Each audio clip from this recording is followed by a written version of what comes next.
এখনো পর্যন্ত আমি যতটুকু জানি 11 জনের সাক্ষী হয়ে গিয়েছে, বাকি সাক্ষী হয়তো হবে। বিচারাধীন বিষয়ে কোনো মন্তব্য করা, আলোচনা করা সঠিক নয়।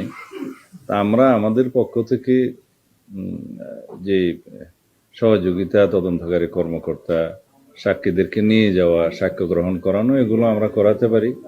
বাকি এটা বিচারকের ফাংশন এবং বিচার কার্য নিয়ে আমরা কোনো কথা বলতে চাই না।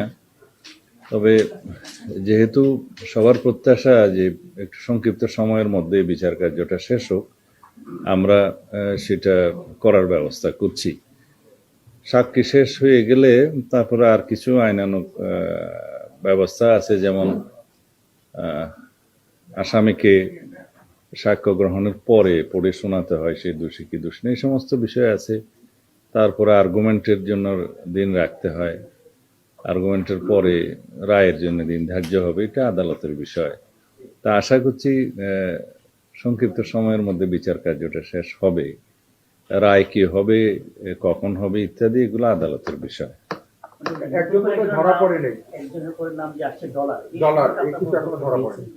না, আমার কাছে এই সমস্ত কোনো তথ্য নাই। এটা বিচার তো চলছে, আসামি 164 করেছে, তারপরে চিকিৎসক সম্ভবত আজকে সাক্ষ্য দিবেন, পোস্টমর্টম অথবা অন্যান্য ফরেন্সিক রিপোর্টের বিষয়ে সাক্ষী হবে। এগুলো এর বেশি আমি জানি না।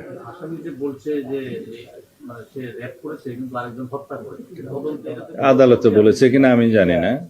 আর আদালত সম্ভবত একটা নির্দেশনা দিয়েছে যে আদালতের অনুমতি ছাড়া যেন বাইরের কারোর সাথে কোনো কথা না বলে আসে, সেটা পুলিশকে নির্দেশনা দিয়েছে।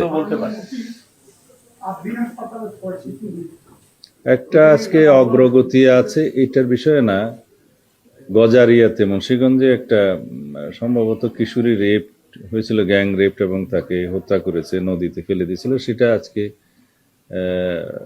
4 জন আসামি ধৃত হয়েছে, খুব দ্রুততার সাথে প্রযুক্তি প্রয়োগ করে তাদেরকে অ্যারেস্ট করা হয়েছে, এবং তারা খুব সম্ভবত 164 স্টেটমেন্টও দিয়েছে। এগুলো আমাদের অগ্রগতি।